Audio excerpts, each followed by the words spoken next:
I'm going to treat you right. And I'm going to be the redeemer in this family that redeems us from the hell of conditional love and hurting each other in this tit-for-tat type of thing that goes on. Always loving and gracious. That's God's love. Number 2, the G of agape is generous and sacrificial. Agape love, because it flows out of God, is generous and sacrificial. John 3:16, God so loved the world that he gave his only begotten Son, that whoever believes in him should not perish, but have everlasting life. God didn't give us something, he gave us himself. And this is what God says to husbands in Ephesians 5:25. Husbands, love your wives just as Christ also loved the church and gave himself for her. See, what women want from their husbands is them. They don't mind jewelry. I mean, they like that, gifts and things like that. I know I've got one of those women at home. Karen wants me. My children want me. I heard one time somebody say, children spell love T-I-M-E. I heard this saying, you probably heard me say this before, if the devil can't get behind you and stop in front of you and stop you, he'll get behind you and push you too fast. But there are many children that their parents give them everything except them. I grew up in that situation. Generosity, agape love, means I'm going to give you me. God gave us him. He didn't give us an angel. Instead, he gave us him. And agape love says, I'm going to be generous with me. I'm going to give you me. Like God gives me him, I'm going to give you me. It's the most important thing in a relationship. We have a materialistic society that thinks if we have enough money that everything's going to be all right. I think we've proved so far that we have a lot of money in America and things aren't right because we need more of Jesus and we need to love each other better. Money can't solve all of our problems. The second A in agape is about others first. This is 1 Corinthians 13 again. Love does not envy. Love does not parade itself, is not puffed up, does not behave rudely. Listen to this, does not seek its own. Agape does not seek, can you imagine that?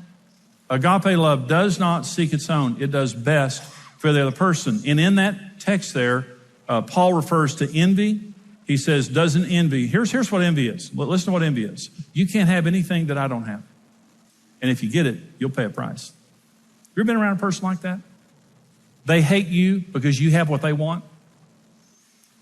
You got a new car, they want a new car, but because they don't have a new car and you got a new car, they hate your guts.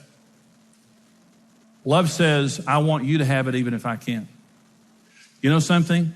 If you get something that I want, I'm going to rejoice because I'm just going to kind of live through your victory. And that's just going to be an encouragement to me. That's agape. But human love is envious. It does not parade itself. It is not puffed up. And the word puffed up literally means to push your chest out. It's all about me. And here's many people in family, it's like this. If I'm okay, we're okay. In our marriage, if I'm okay, we're okay. Here's what agape love says. I'm not okay until we're all okay. It's the old saying that a parent is never happier than their unhappiest child. I don't think that's completely true, but understand this. Agape love says, see, God was fine in heaven. God had no problems in heaven when we were dying in sin. But God so loved the world that he gave his only begotten Son. You know why? Because it wasn't all about him, it was all about us. Love puts other people first. Love prefers other people. Agape love does. And another thing, by the way, he uses is rudeness. And rudeness versus kindness, the fruit of the Spirit is kindness. Rudeness says, my emotions are more valuable than you. You're making me mad, and so I'm going to be rude because I'm more important than you are. The P in agape is positive and faith-filled. Love, this is again 1 Corinthians 13. Love thinks no evil, does not rejoice in iniquity, but rejoices in truth, bears all things, believes all things, hopes all things, endures all things. And another way to see, God, it's not naive. It's not like you don't understand what the problem is. It just means you have faith in God. I believe all things. Because my God is so powerful, I can believe he can redeem our marriage. I believe that he can redeem our relationship. So I'm not going to get all down and negative about our situation because I know how great God is. I know what God can do in this situation. The three practices that keep us positive, first of all, is prayer. Can I tell you something? You'll never be able to offend God at your family. I'm sure you've tried. I have. Did you know that God loves your family more than you love your family? And did you know that God has a plan for every one of your family members? And did you know that God will never turn on one of your family members? And when I go to God and complain sometimes about a family member, I've never had God say to me, I feel the same way. When I go and talk to God about my family members, the Lord encourages me that He's able to change them.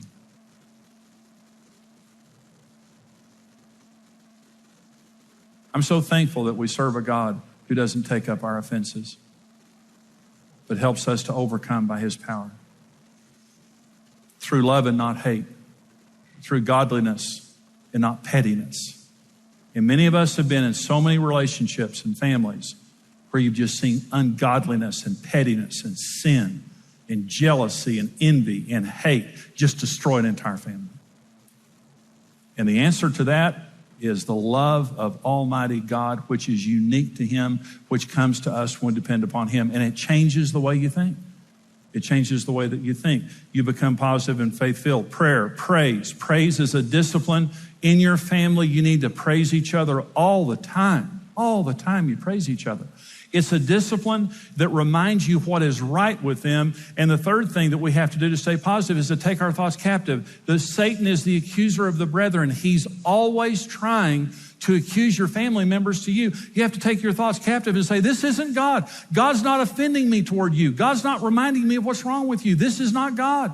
And I take you captive, Satan, of trying to offend me toward my family members. And I remind myself of why I fell in love with you. I remind myself of the best things about you. And by the way, negativity is the number one sign of divorce, the warning sign of divorce, according to the University of Washington. Four signs of divorce. Number one sign of divorce is a spirit of negativity, that no longer do we praise each other, no longer do we remember why we love each other, but there's just this negative, sarcastic tone in the relationship. The E of agape is expressed openly and often. Agape is an expressed love, openly and often. Romans 5:8, God demonstrated His own love toward us in that while we were still sinners, Christ died for us. See, God demonstrates His love. Jesus Christ demonstrated the love of God. Well, I hope this message encourages you today. It's a part of a full series of messages I do called The Family That God Built. And the reason that I produced this series of messages is to give people a very clear picture of what it means to have a functional family. You know, so many of us came out of families that were not functional. And the problem with that is, typically when you come out of a broken family, you have a broken family.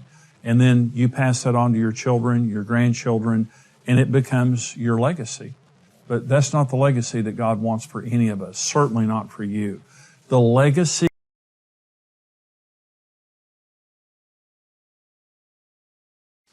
coming up on The Overcoming Life with Jimmy Evans. When God gives us authority, and He said, I give you the keys to the kingdom of heaven. Whatever you bind on earth will be bound in heaven. Whatever you loose on earth will be loosed in heaven. The first responsibility that we have with that authority is to manage our lives in the 7 gates of our lives. And I've got to understand where I put my eyes, where I put my ears, where I put my mind, where I put my mouth, where I put my spirit, my emotions, and everything else has a phenomenal impact upon my life and my safety in who I am.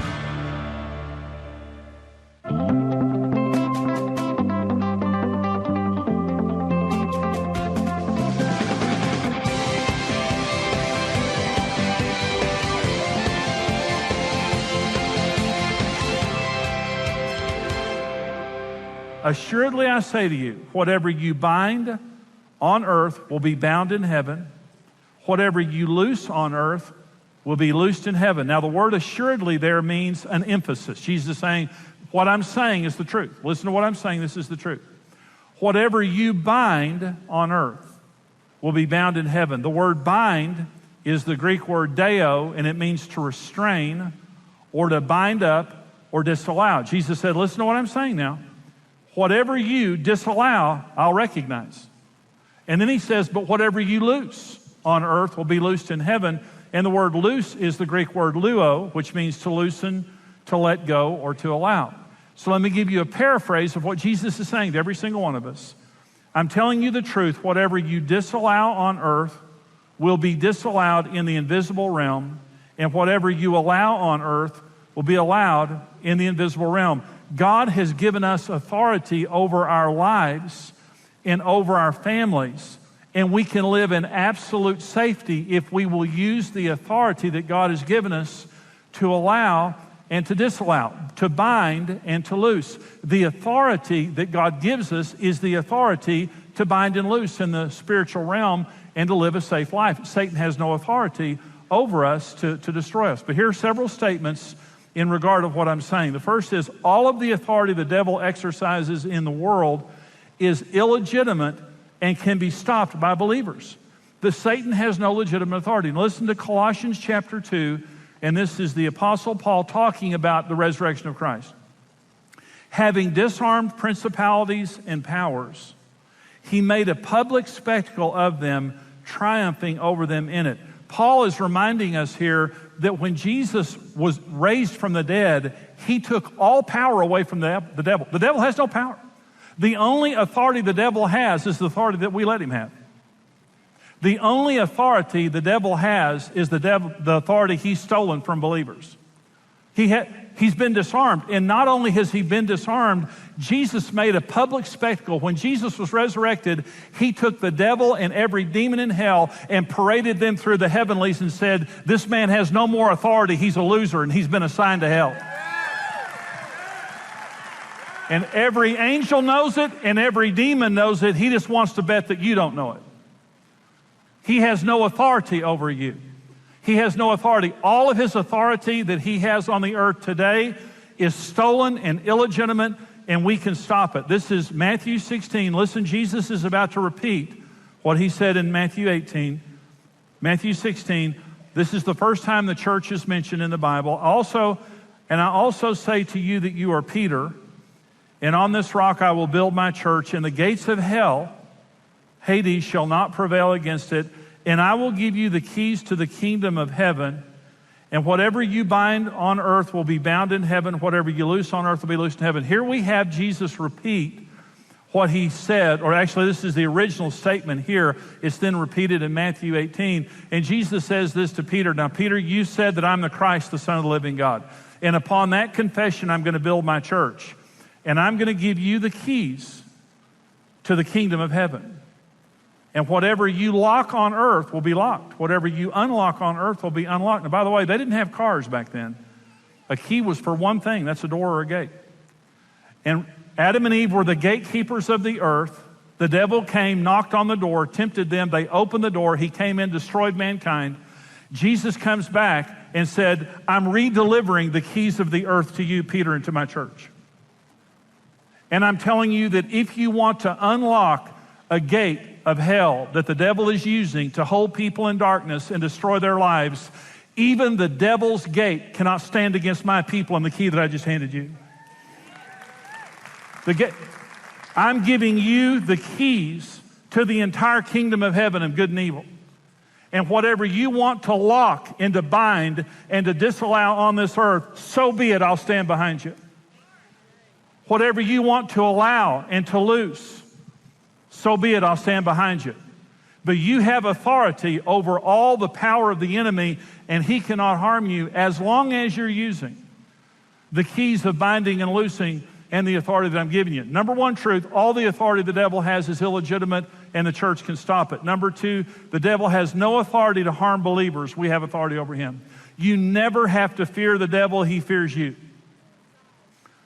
Jesus said, I give you authority over all the power of the enemy, and nothing shall by any means harm you. He has no right to harm you. And by the way, if the devil could kill us, we'd all be dead. He hates our guts. And the fact that he doesn't is just testimony to the fact he doesn't have authority unless we give him authority. Number three, truth in this regard, God will not do for us what he has given us the ability to do for ourselves. God has given us authority to live safely as his family, but we have to be the gatekeepers of our own lives. And I want to talk about the gatekeeping responsibilities that we have in two ways, personal and as parents. Because there's two ways that we keep the gates of our lives, and there certainly is national and other levels of this, but I want to focus this on personal and family. I want to talk about being the personal gatekeeper of your life. And to help you understand, there are 7 gates into your life. Every person There are 7 gates that the devil or God will use to do good or bad things in your life. Let me go through these. There's the eye gate. Now, we all know Jesus said that the eye is the lamp of the soul.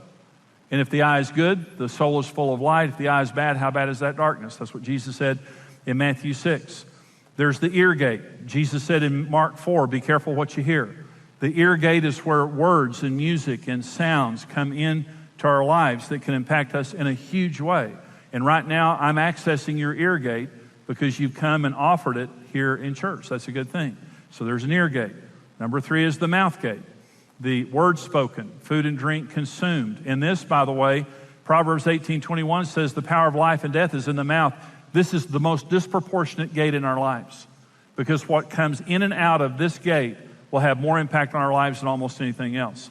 Number 4 is the mind gate. We have a gateway into our minds. Beyond our eyes, ears, in a dark room with our mouth closed, we can open our mind gate. And we can have imaginations, we can have deceptions, we can have, all different kinds of things, but our thoughts, our ideas, our imaginations and beliefs come through our minds, and we control that gate. The spirit gate, this is faith or unbelief, submission, rebellion, what I'm going to do spiritually in my life. And by the way, Jesus says in Revelation 3:20, behold, I stand at the door and knock. He's talking about the door of our spirits. If any man will hear my voice and open the door, I'll come in and dine with him and he with me. This is talking about the act of salvation. Jesus will not access the door of our life without our permission because that's his nature. He recognizes us as the gatekeeper of our own spirit, and he says, my desire is to come into your life, but you'll have to open the gate for me to come in. Okay, our spirit gate. Number 6, our flesh gate. And this is our sensuality, our sexuality, our physical needs, desires, and wants, both on a legitimate level and also on a sinful level, whichever door that we open. But our flesh is an entry point. Okay, number 7 is our emotion gate. Emotions and attitudes in response to life and people and things like that. And so I decide everything that comes into my life through those 7 gates. Listen, who you are today has been decided by you and what gate you opened. Your mom and dad didn't do it. God didn't. God doesn't decide how you feel. God doesn't decide what you think. God doesn't decide where you put your eyes or your ears. Neither does the devil, neither do I. We all are responsible for the gates of our lives. And everything in my life right now, I allowed to be there. And the things that are not in my life are not there because I disallowed them. Binding and loosing made me who I am right now, good or bad. And so when God gives us authority, and he said, I give you the keys to the kingdom of heaven. Whatever you bind on earth will be bound in heaven. Whatever you loose on earth will be loosed in heaven. The first responsibility that we have with that authority is to manage our lives in the 7 gates of our lives.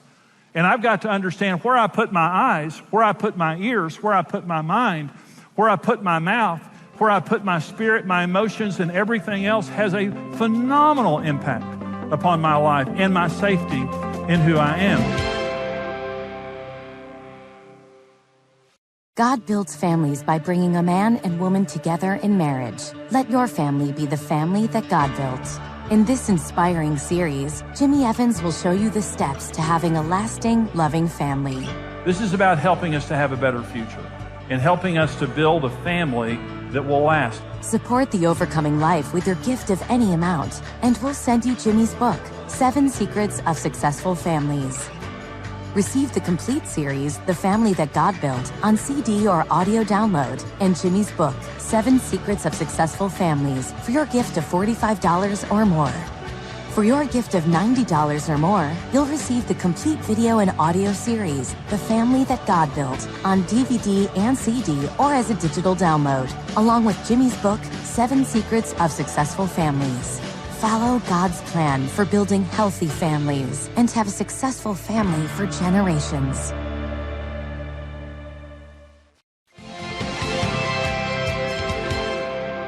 The devil only needs one open door to come in and destroy. Now, when you left home to come to church, a burglar doesn't need you to leave every window and door open to rob your house. A burglar only needs one entry point. And through one entry point, a burglar can rob your entire house. Understand this. The devil is going to try to access every gate in your life on a continual basis. Now, the purpose of this is to make you fearful. The purpose of this is to make you aware, because you have authority over the devil. This is not complicated. It's not difficult. But understand, every gate in your life is an opportunity for God to bless you, and every gate in your life is an opportunity for the devil to destroy you, and you manage every one of those gates. And he's going to keep knocking on those gates to find an open door. And he only needs one open door to destroy your life. And let me give you an example of this. Ephesians chapter 4, this is verses 26 and 27. The Apostle Paul says, "Be angry, but don't sin. Do not let the sun go down on your wrath, nor give place to the devil." Go ahead and be angry. God gets angry. Nothing wrong with anger. But don't sin in your anger, and don't stew on it and let that become bitterness and unforgiveness by going to bed on it. So be angry, but don't sin. Don't let the sun go down in your anger, or you'll give place to the devil. The word place is the word topos in the Greek language, and it just means location, foothold, a place in your life for the devil. The word devil there is diablos, which means slanderer. He's going to come in through your anger that you didn't take control over. He's going to use that as an opportunity to come in and accuse your wife, your husband, your parents, your friends, everyone that you have anger toward, until he's destroyed relationships. Now, I want you to listen to me for just a minute, because this is something that I know as being a pastor for 32 years and a marriage guy who's helped a lot of people in marriages. That gate has destroyed millions and millions of lives and homes. How many couples have been destroyed by anger? That they wouldn't forgive, that they wouldn't talk it out, they justified unrighteous actions because they were angry. How many relationships have been broken? How many families have been destroyed? How many nations have been destroyed through that gate right there? Through hatred, through bitterness. We are the keeper of our emotions. And the devil is looking for someone who will open a doorway of bitterness and unforgiveness so he can come in and do his work of slander, so he can destroy our families and destroy our relationships and destroy our society. And this is what we see in the world today. And no one decides how I feel except for me. Life does not form me. My response to life forms me. And regardless of what you do, I make a decision of how I feel about that. And I can choose to love in the most difficult circumstance. And I can choose to hate in the best of circumstances. But I am the gatekeeper of my emotions. And so the devil constantly is going to try to access the gates in our lives. And as a responsible gatekeeper, it means I bind the devil by using my eyes. And I loose God to use. Whenever you're reading the Bible, what you're doing is you've just loosed the Holy Spirit to work through your eyes to bless you. But when you put your eye on something bad, you've opened the door to the devil to come in and corrupt you. The same with your ears, the same with your mind. And so responsible binding and loosing, responsible gatekeeping keeps me personally safe. But the second responsibility of gatekeeping is parents. See, little children, we have to create, because they can't manage the gates of their lives. The purpose of parenting is to raise children in a safe environment where one day when they leave home, they have learned how to responsibly manage the gates of their lives. But let me talk about parents for just a minute. Parents are the gatekeepers of their homes and their children's lives. Let me say, everything in your home, you allow. Everything not in your home, you disallow. You're the gatekeeper of your home. God doesn't keep the gates of your home. The devil doesn't. Hopefully your children don't. All the devil needs is a careless gatekeeper to corrupt a child's life. He just wants a parent who doesn't understand that they're responsible for keeping the gates of their child's life. Let me talk about the 5 gates of a child's life that a parent must diligently keep watch over. And you're totally responsible for these 5 gates. Number 1 is the God gate. The first responsibility of a parent is to lead your child to God. In fact, God put his image on Adam and Eve in Genesis 1 and then commanded them to multiply. They weren't ready to multiply until they bore the image of God. The number 1 responsibility that I have as a parent is to lead my child into an understanding of who God is, the love of God, and the truth of God, so that at the earliest age possible, they receive Christ into their lives. And then from that point forward, we're discipling them in their faith. Okay. Taking them to church, reading them the Bible, praying with them, The number one thing that I do is I watch the God gate of my child's life. And I think that every parent should raise their children in church. I'm preaching to the choir here, but I'm saying church is very important. The Bible, godly disciplines in a child's life, that is the parent's responsibility. Number 2 gate in a child's life is the entertainment gate. And entertainment is cell phones. And I totally agree that children should not have a cell phone until very late in, high school or something like that. And so for safety purposes, you may have a cell phone in your home that doesn't belong to a child, and they're going somewhere and you hand it to them, and it's not a smartphone, it's just a dumb phone. It's just a phone that they can call you and they cannot access the internet because the internet's a powerful thing. But computers, did you know that 60% of parents say they do not have the time to monitor what their children view on the internet? You might as well hand your child a loaded gun. Well, I want to say something, moms and dads, now listen to me. You cannot give your child an electronic instrument that you can't monitor. And if your children are smarter than you, that's a problem. And a lot of my 2-year-old grandson comes and walks in the house, and he jumps in my lap. Reed is his name. And he says, "Pappy, I want to play on your phone." And my grandson Reed's 2.5 years old. He gets on my phone, and in a second, he's watching Thomas the Train on Netflix.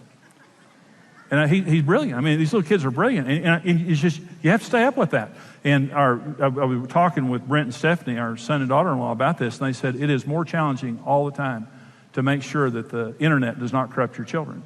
But you can't do, we have to monitor their entertainment. Social media, music, videos, video games, so critical that we monitor children's video games and things like that. There's never been a world like ours today where from an outside, someone can come inside our home that we would never allow through the front door. But they do it through electronics.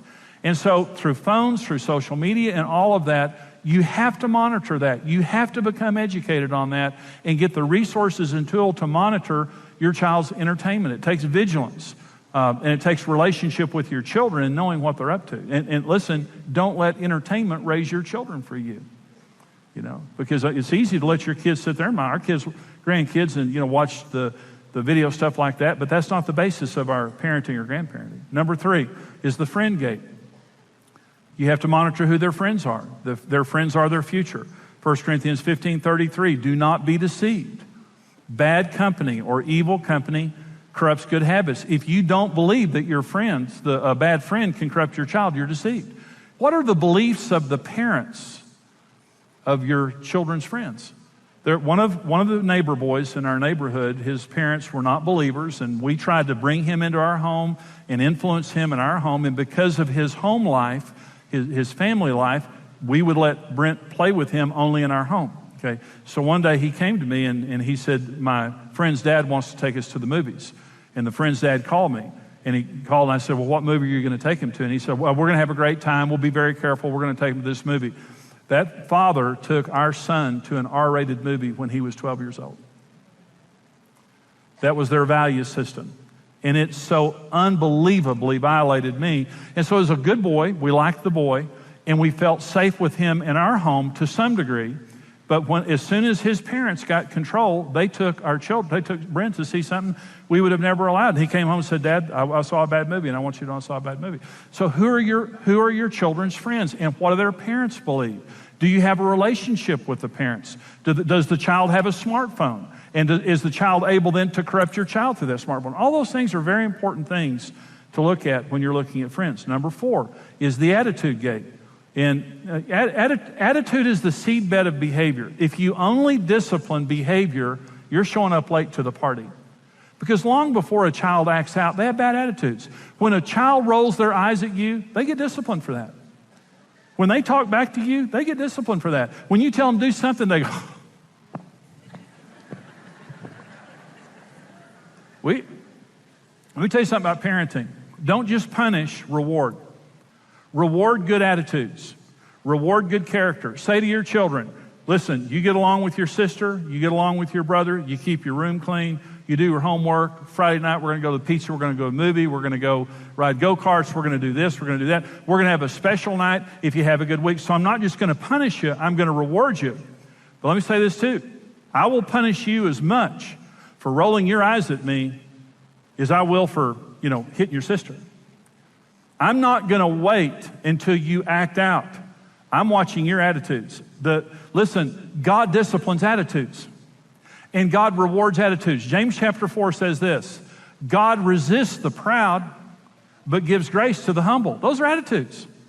Pride is an attitude, and humility is an attitude. Long before we act out, God says, I just don't like your attitude.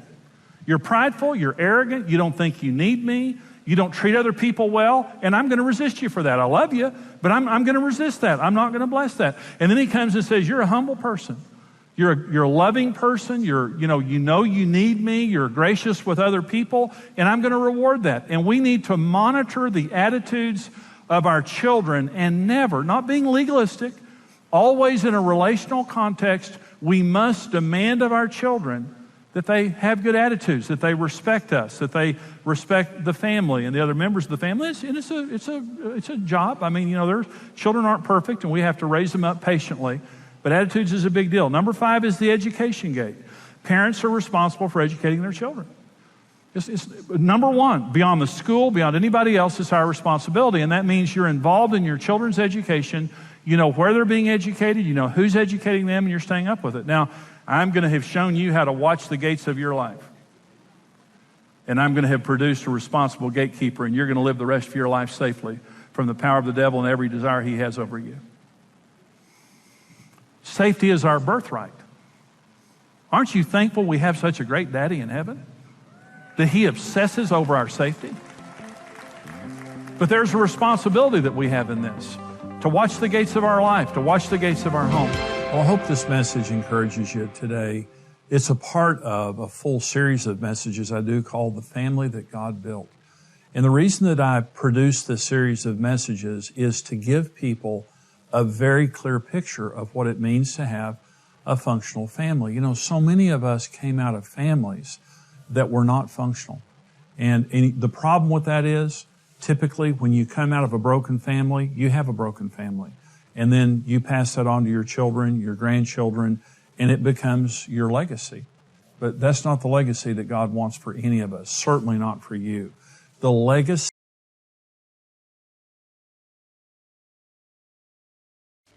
Coming up on The Overcoming Life with Jimmy Evans. Gracious people are the easiest people in the world to relate to because they're not performance-based, and when you do something wrong, they're quick to forgive. Performance-based people means you'll have to deserve my love. You're going to have to perform for my love.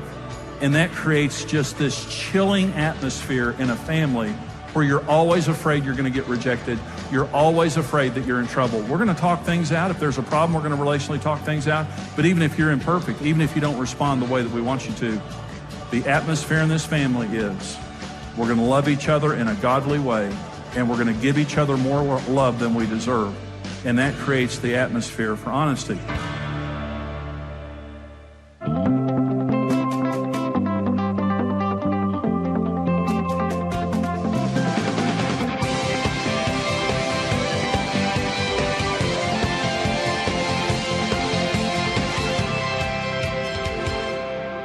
So what I want to talk about is being an honest family, and for every family member being able to communicate, because when you cannot communicate, you can't know each other. It's impossible to know a person you can't communicate with. How do you know a person? How do you gain intimacy in your relationships if you can't talk? The other thing is, how can you resolve conflict? It's inevitable in every marriage and every family.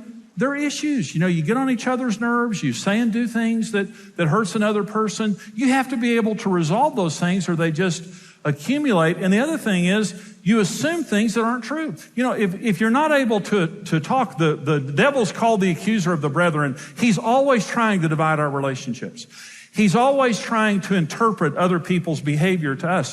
When I can't walk up to you and say, hey, I've been thinking this. Is this true or not true? Because I'm not sure. And you say to me, oh, that's not true. I say, well, thank you. Now I have the truth. If I can't walk up to you and say that, I have to assume things, and that's what the devil loves.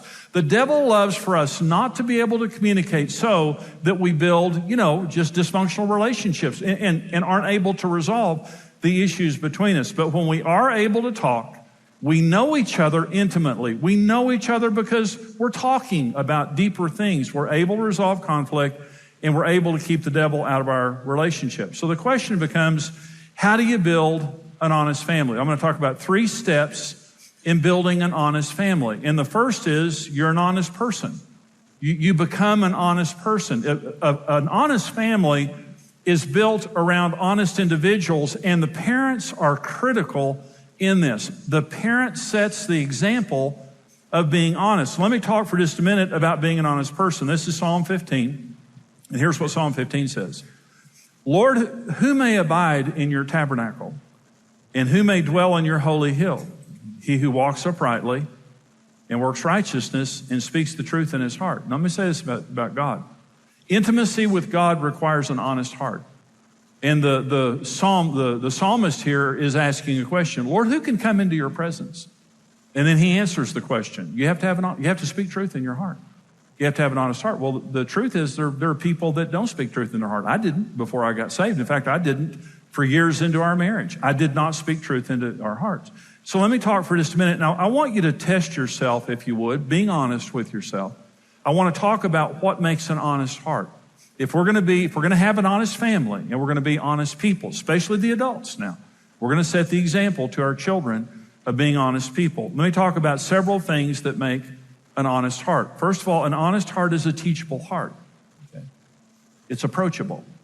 I want you to test yourself on this. The Bible says if you correct a wise man, he will love you. But if you correct a fool, he'll hate you. How you respond to correction tells you how teachable you are. A wise person loves to be corrected. Doesn't mean they don't want to be disrespected or talked down to. But see, if you're doing something wrong and a person walks up to you and says, hey, that's wrong, you need to correct that. A wise person says, thank you so much. Gosh, I don't want to do that wrong. I don't want to live the rest of my life doing that wrong. Thank you so much. A fool says, well, don't ever talk to me like that again. I know what I'm doing. And they're real defensive. Are you defensive? Do you have a chip on your shoulder? Do you think you know it all? Or are you approachable? Do you have a teachable spirit? Because a teachable spirit precedes success in every area of life. A teachable spirit means I want more information. And if I'm doing it wrong, I don't want to do it wrong anymore. Number 2, thing that makes an honest heart. An honest heart is a humble and submitted heart. I know I'm not the boss. I know I'm not, the universe doesn't revolve around me. I know I'm not the boss. And so there's no control issue here. How many of you believe that God controls the universe? Okay. That means I don't. Let me say another way. How many of you believe when it's all said and done, it's all about God, right? That means it's not about me. But there are people who believe the universe revolves around them and it's all about them. And they're not humble, and they're not submitted, and they're impossible to talk to. When you believe that everything revolves around you and that you're in control, you can't have a relationship with a person like that. And all of us have someone like that in our families. And I'm thinking of a person right now in our family, not our children or people, immediate family, but there's a person in our family that is absolutely, totally in control at all times. And there's been several times that I've had close interaction with this person because of a problem in our family. Again, this is, extended family. And every time I've said something to this person that disagreed with what they thought, they literally shouted me down. And I would be saying to them, this was a real problem going on in our family. And I was, I don't have to interact with this person very often, so I had to interact with them because of what was going on. And I began talking with them. And when I began to say something, and it was the truth, lovingly, I was being very loving, very kind, and I was saying truth. Literally, when I started saying it, they said, wait. Literally shouted me down. And I thought to myself, and I wouldn't say this to that person, why don't you be quiet and listen? That's the way you feel when you're around that kind of a person. Why can't you just listen to somebody? Why do you have to be in control? Who do you think you are? God. They think everything revolves around them. So are you humble and submitted? And do you understand it's not about you?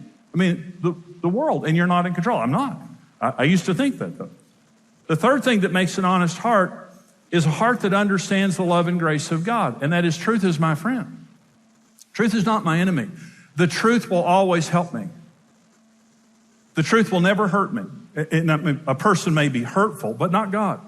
See, I used to be afraid of the truth. I thought it was all about me, and I was completely unapproachable, and we were on the brink of divorce. As a father and as a husband, everything I said here, I did the opposite. And Karen could not talk to me. In fact, the night that we almost separated was a night that I had come home from playing golf. I golfed all the time. I was a golfaholic. I did not meet any of Karen's needs. I was completely detached as a husband and as a father. And Karen walked up to me and said, Jimmy, I need you to come home and be with our family and stop playing golf so much. And when she said that to me, yelling, I said, pack your bags and get out of here and go back to your parents. I'm tired of you talking to me like that. And that's the kind of a person I was. That's the night that God broke through my heart. Because of Karen's prayers, God broke through my heart, and I saw myself for the jerk that I was. I was destroying our marriage, and I was a terrible example to our children. Here's what I'm saying. If we're an honest person, it means we can be approached, and when we're approached with information, we're humble about the way that we're being approached, and we don't think that all revolves around us, and we're not afraid of the truth. See, if Karen walks up to me or somebody walks up to me and has truth for me, it's going to help me out. Why would I be afraid of it? And God loves me. He's not against me. His truth is for me. So that's number one, be an honest individual. Here's the second step in building an honest family, and that is being an honest couple. Now, I realize in some of your families there's not a couple, but these things still apply to couples when there's a marriage in the family. So what makes an honest couple? Number one, an honest couple is an equal couple. There can't be any control. Now, when Karen and I was raised in a family where there was a lot of chauvinism. And my father wasn't really as chauvinistic, but there was some chauvinism in my family, and I liked it. I mean, I thought that men were better than women. I thought that women should be very docile and submissive, and so when I married Karen, I would see some women in our family that were real docile and submissive, and I thought, that's of the Lord. I want one of those, as a basic attitude. Well, Karen, shortly after marrying Karen, I realized she didn't train very well. And I thought of the billions of the women in the world, I got one that I can't train here. And so I just thought she was rebellious. And so I was always talking down to her. I thought that I was better than she was. She was just lucky to be married to Mr. Wonderful, and so on and so forth. And so we had a horrible marriage, and we couldn't communicate because I was the dominator. Now listen, if there's a dominator in your family, you have a dysfunctional family. And to the degree there's a dominator, you won't be able to talk because a dominator always makes you pay a price for saying how you feel. Karen and I, listen to me. We were on the brink of divorce. I know how to do this wrong. I grew up in a family that couldn't talk, and Karen and I couldn't talk. But Karen and I can talk today. Here's why. Karen and I are totally equals. She has a right to say anything that she wants to say, and I will not make her pay a price for that. And we never talk about who the boss in our family is because Jesus Christ is the boss of our family. And when we're making a decision, we talk and we pray and we always 100% of the time make decisions together. And 100 times during the year, Karen will say to me, Jimmy, do what you want. I trust you. And I'll say, no, you're going with me. If I have to slow down, that's fine. I'm going to slow down. We're going to talk about it. But before I act, we're going to agree because we're partners. And because we're equal partners, I can say anything to Karen and Karen can say anything to me. But when you have a controller, when you're not equal, when one person's dominating the other, and there are just as many dominant men as women, it's equals. It's a gender neutral issue. You have to be equals. Number two, an honest couple is a servant couple. We're serving each other. Well, why am I saying this? Well, I can't meet my needs. If I could meet my own needs, I wouldn't have married Karen. If she could meet her needs, she wouldn't marry me. Children can't meet their needs, they need their parents. As a family, we need each other. Well, so we have to serve each other. You see, we're at the mercy of the other people in our family serving us, and they're at the mercy of us serving them. There's nothing worse than a bunch of selfish people in a family. Because everyone around you is suffering, you don't care. If I'm okay, we're okay. That's the motto of a selfish person. If I'm okay, we're okay. But the motto of a servant person is, I'm not okay until we're all okay. What do you need? What do you need? As a father, as a mother, as a wife, as a husband, I'm not threatened by you complaining. I'm trying to serve you. I'm trying to please you. The purpose of my life is to please God and to please my family. I'm not going to sin. But anything that I can do to meet your needs. See, a functional family is a family that talks about what they need and they're not threatened by it. They have a customer relations account. And so you can talk. There's no dominator, and you're serving each other. God builds families by bringing a man and woman together in marriage. Let your family be the family that God built. In this inspiring series, Jimmy Evans will show you the steps to having a lasting, loving family. This is about helping us to have a better future and helping us to build a family that will last. Support The Overcoming Life with your gift of any amount, and we'll send you Jimmy's book, 7 Secrets of Successful Families. Receive the complete series, The Family That God Built, on CD or audio download, and Jimmy's book, 7 Secrets of Successful Families, for your gift of $45 or more. For your gift of $90 or more, you'll receive the complete video and audio series, The Family That God Built, on DVD and CD or as a digital download, along with Jimmy's book, 7 Secrets of Successful Families. Follow God's plan for building healthy families and have a successful family for generations.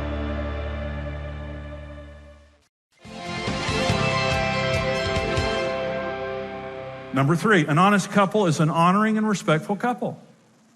You honor each other. There's no sarcasm. Sarcasm is anger, period. Now, see, teasing, there's nothing wrong with teasing because there's no victim there. It's funny and there's no victim. But sarcasm is just anger, passive-aggressive behavior. Here's what passive-aggressive behavior means. Doing what I know you don't want me to do, eating chips in bed. Not doing what I know you want me to do. Okay, I'm not coming and being honest. I'm not walking up to you and saying, honey, that bothers me, and I need to talk about it. I'm going to use passive-aggressive behavior. I'm going to get back at you. But I'm not going to do it through legitimate means. I'm just going to irritate you. And so understand, when your spouse is talking to you, be respectful. If you want your spouse to open their heart to you, you have to create an environment of trust. And here's an environment of trust. I'm your safe place. Your friends are not your safe place. I'm your safe place. And here's what that means. You can say anything you want to me. And even if I don't agree, I'll respect you. I won't use it against you. I will not criticize you. I will not put you down in front of other people or in front of our kids or something. But I'm your safe place. Okay, so are you an honest couple? An honest couple is an equal couple. It is a servant couple. And it's a respectful couple. Number 3. Okay, this is the 3rd step in building an honest family. And that is, you're an honest family. So what makes an honest family? Number 1, an honest family is a relational family. Okay, we are relational. This is Ephesians 6:4. Fathers, do not provoke your children to wrath, but bring them up in training in the admonition of the Lord. Fathers, don't provoke your children to wrath. Non-relational parenting provokes children to wrath. Let me give an example of this. We don't have to be best friends with our children, but we need to relate to our children, have fun with our children, and everything we do as a parent is based on a relationship. Well, I didn't have a relationship with my dad. My dad came home, he sat in a chair. The last 20 years of my father's life, he came to the Lord. He was wonderful man. We had a phenomenal relationship. Growing up, I didn't know my dad. I had no relationship with him. And my father under-communicated and then got angry when we did something wrong. And it just frustrated me. He wouldn't tell you what he wanted you to do, but he expected you to do it. He under-communicated. And as a child, I remember being provoked to wrath. So I was at a funeral, and I was a family member, and we were all in a room, and there was a man over, kind of an extended family member. I didn't know him. He was like an in-law. And he was standing over there, and he had like an 8-year-old boy here with him. And this little 8-year-old boy was standing there being a good little kid. I mean, he was a little kid, but he was just a good little kid. And this father looked down. His father was giving his child a dirty look. And the kid was just standing there. And in this little room, this funeral, this father reached down and thumped this boy on the head as hard as you can thump.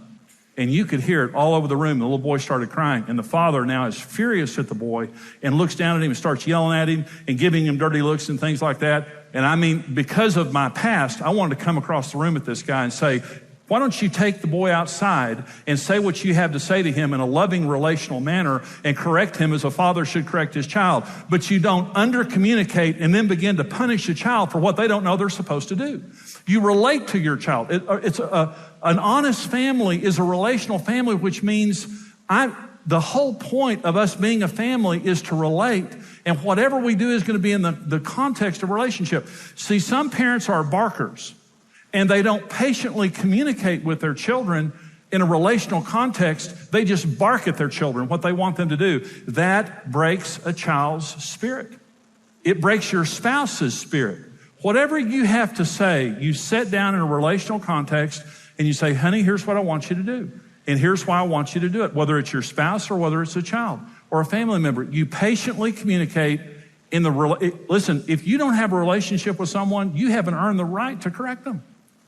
You have to have a relationship. Doesn't mean you're best friends with your children, but it has to be relational. Number 2, an honest family is a responsible family, that we take responsibility for our behavior. In Genesis chapter 3, Adam and Eve sinned against God. And God came and he said to Adam, what is this that you've done? Adam said, it's her fault. Came to Eve and said, Eve, what is this that you've done? She said, the devil made me do it. And then one of their sons, Cain, killed his brother Abel, and God walked up to Cain and said, Cain, where's your brother? He said, am I my brother's keeper? There was only one responsible family member in the original 4 people on the earth, and it was Abel, because God said, bring me an offering. And Abel brought God a responsible offering, and Cain got jealous and killed him. Of the 4 original family members on earth, 3 of them transferred the blame to somebody else or refused to take responsibility. Let me tell you something about your family. You're going to get on each other's nerves.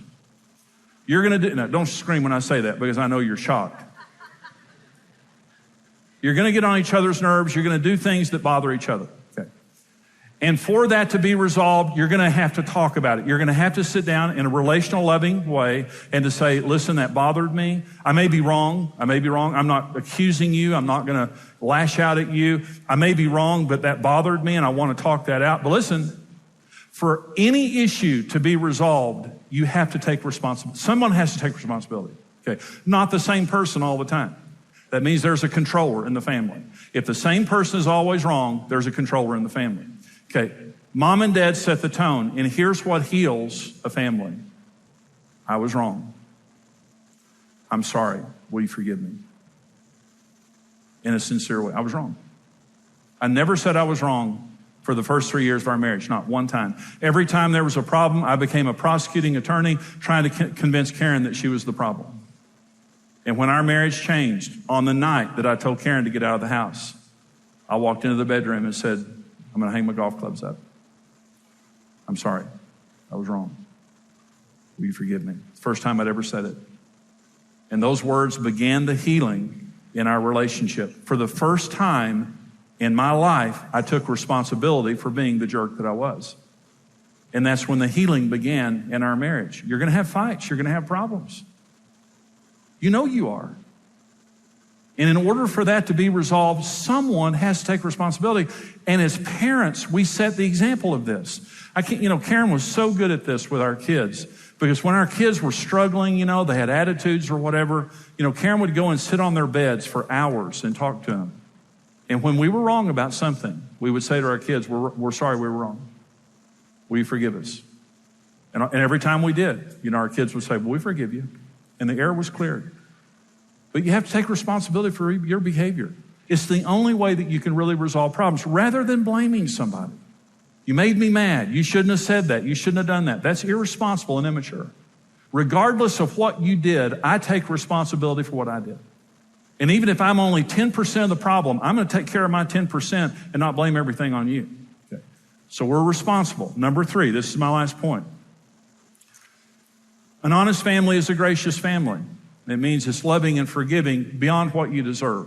A performance-based family means it's a tit-for-tat thing. You get what you deserve. And if you don't deserve it, you don't get any more.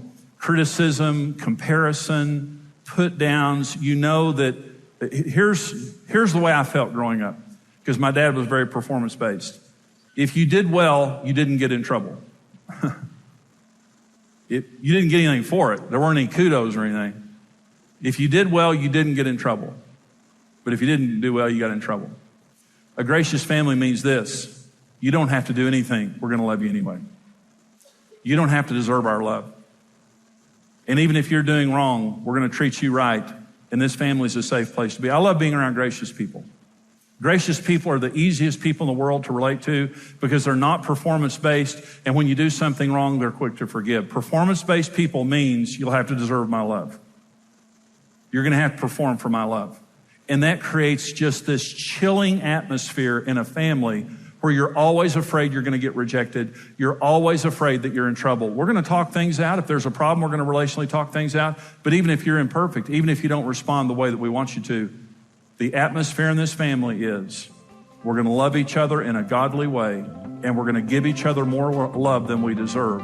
And that creates the atmosphere for honesty. You know, Ephesians 4 says, speaking the truth in love, we grow up into all aspects into Him. There are two things we need to grow as a family, as a person, as a couple, and we need truth and we need love.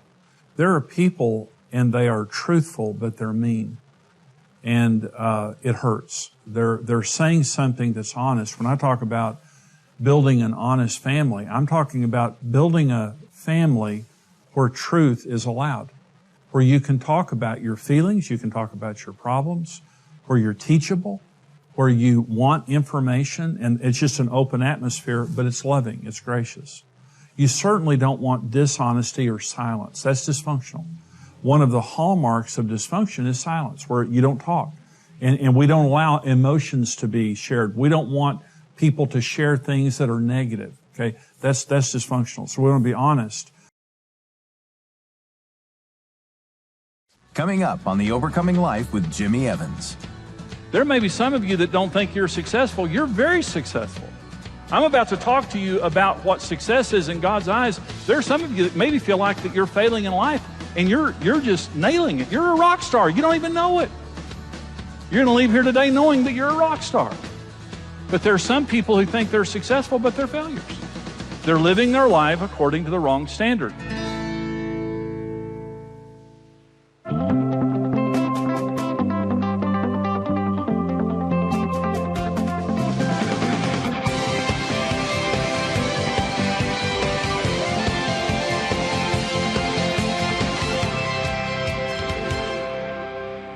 The Word of God transforms our minds. It completely changes the way that we think and therefore the way that we live. So in this message, we're going to talk about success and failure. The world has a way to think about success. We've got to change our minds. We have got to relearn what success means from a biblical perspective. Let me begin by talking about the world's definition of success. And I'm going to give you 7 things that the world says, if you have these things, you're successful. Okay, the first is financial prosperity. I think we all agree with that. Having enough money to possess everything you desire and to care for others. In fact, for a lot of people in the world, that's kind of the only standard. Nothing else matters as long as you have money. Number 2 is popularity and favor, either through physical attractiveness, personality, talent, or some other means, being known, accepted, and well-liked by people. A lot of people sell their souls. 3 is power and influence. Social, financial, and or spiritual rank, authority or ability that gives me the power to do as I please and to represent and protect those I care about. Again, a lot of people believe that if you have a certain rank, that is success. Number 4, relational happiness. Loving others and being loved in a secure and meaningful relationships. That's a big deal. I mean, that's something everybody wants. Number 5, intellect and education. Having a high IQ and being educated at the desired level in the desired field. That goes along with being successful. Number 6 is giftedness. Having special gifts artistically, athletically, musically, or in an area that fulfills my desires and makes me noticed and appreciated by others. Giftedness, whether it's musically, athletically, whatever it might be. And the last one is strength and security. Living in an environment in peace and safety and having the ability to protect it. There may be some cultural differences with this definition, but this is pretty much universally the truth, and there's nothing wrong with them. When you look at the 7 standards that the world would use as success, any one of them can be used righteously. Any one of them can be right and good within itself. But here's the problem. You can be a total failure and have all 7 of these. And I want you to notice there's no spiritual definition in there. Of all the 7 things that I said, I didn't say one thing about your spiritual life because most of the world does not have a spiritual measurement on success. Money, looks, power, popularity, those are the things the world strives after as it relates to success. You can have all 7 of the things that we just talked about there and be a complete failure in God's eyes, according to God's definition of success. And so, Jesus Christ, our Savior and our example, didn't have very many of those. He didn't have, first of all, he wasn't popular. When you die on the cross, you know you lost the popularity contest. You know what I'm saying? He's popular now, but he wasn't popular then. They crucified him. We don't know that he was attractive. Isaiah 53 says he's nothing to look at, that we should gaze upon him. Well, that could be describing him on the cross, but understand this. Before the cross, Judas had to kiss him so they would know which one he was. Judas didn't say to the betrayers, the good-looking one, that's Jesus. He didn't stand out in the crowd, as far as we know. He died penniless. He had to borrow a grave to be buried in. But let me say this to you. Our Savior was the most successful person who ever drew a breath on this earth. There will never be anybody as successful as the Lord Jesus Christ. But in the world's eyes, he was a failure. And I hope this is causing you to question everything you have in your mind as a valuation of success in your life. Because this is a big deal. The way we live our lives, the way we think about success. And here's the problem, some of the problems of having wrong standards of success. The number one is a wrong sense of success or failure. Let me say something. There may be some of you that don't think you're successful. You're very successful. I'm about to talk to you about what success is in God's eyes. There are some of you that maybe feel like that you're failing in life and you're just nailing it. You're a rock star. You don't even know it. You're going to leave here today knowing that you're a rock star. But there are some people who think they're successful, but they're failures. They're living their life according to the wrong standard. Another problem of having the wrong standard of success is wrong parenting and wrong modeling. I want you to listen to it. We are the model of success to our children. When I was in business, a man came up to me and offered me a lot of money to work for him. I was a good salesman. I was the top salesman the first month I ever sold. So my family's full of salespeople. So we sell. So he came to me knowing that I knew how to sell, and he came to me and offered me a ton of money. Well, we were in this church, and I was not the pastor. We had a life group. I was a Sunday school teacher. We were very involved. Karen had a life group and worked in the nursery, and we were very involved in the church. And this guy told me, he said, if you come to work for me, you're going to have to work nights and weekends. And I looked at him. He's sitting in my living room, and Karen's sitting right there. And I looked at him. I said, I won't work nights and weekends. I said, we've got our church. We've got a life group. And I said, that's just an inviolable part of our lives. And he mocked me. He laughed at me and mocked me there in my living room, telling me basically I was a fool for not giving up my life group in this church to make money. Well, let me just tell you something. That's over 30 years ago. I thank God that I told him no, because he was wrong. I will not sell my soul for money, and I taught my children, don't sell your soul for money. Listen to me. A lot of parents, because they have the wrong standards of success, they raise their children are busy at school, busy with sports, busy with friends, and God comes last. Guess what? When you raise your kids like that, they live their lives like that the rest of their lives. God comes last. Money comes first. Friends come first. Popularity comes first. All of those things come first. And if you can fit God in, he comes there. What we taught our children is God is first, period. God is the inviolable. God comes first. Church comes first. We will not sacrifice God for anything.